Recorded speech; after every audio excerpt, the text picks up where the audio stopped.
കണ്ടോ, ഇതാണ് ഈ വാഷിംഗ് മെഷീൻ കണ്ട കംപ്ലയിൻറ്റ്. ഇതിൻ്റെ സൗണ്ട് കേൾക്കാൻ പറ്റുന്നുണ്ടാവും, കണ്ടോ.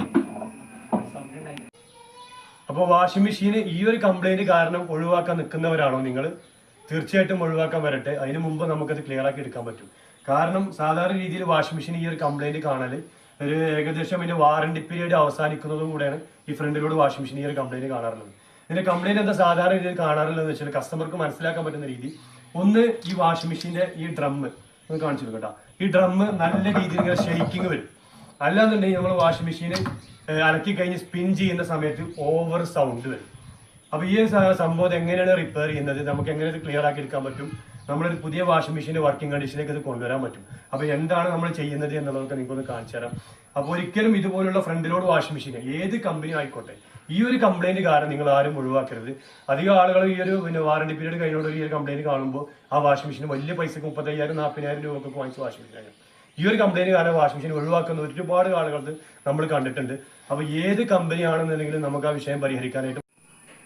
അപ്പോൾ അതൊട്ട് ആ വാഷിംഗ് മെഷീൻ നമ്മൾ മൊത്തം അയച്ചു വെച്ചിട്ടുണ്ട്.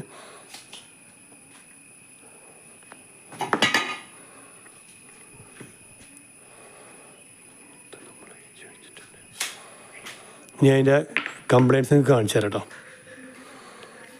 ഇതാണ് ഈ സാധനമാണ് പൊട്ടിപ്പോയിട്ടുള്ളത്. ഇതാണ് നമ്മൾ മൊത്തത്തിൽ റീപ്ലേസ് ചെയ്തിട്ട് ഇത് പുതിയ സാധനം വെച്ചിട്ട് സെറ്റ് ചെയ്യാൻ പോവാണ്.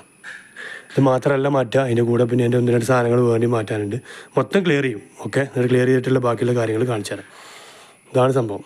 ഓക്കെ, കണ്ടില്ലേ. അപ്പോൾ ഈ ഒരു കംപ്ലയിൻറ്റ് കാരണം ഒരിക്കലും വാഷിംഗ് മെഷീനെ നമ്മൾ ഒഴിവാക്കേണ്ടതില്ല എന്നുള്ളതാണ്.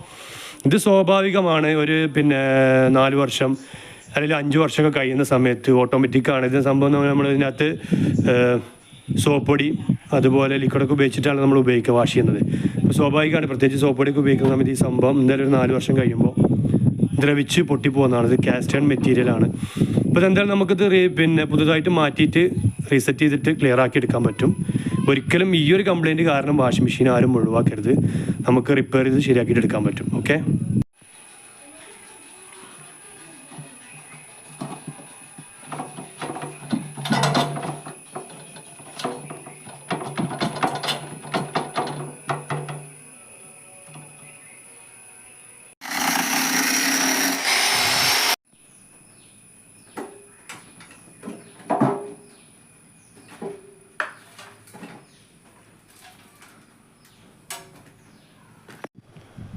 അപ്പോൾ spider replacing successful. Okay, 100% perfect.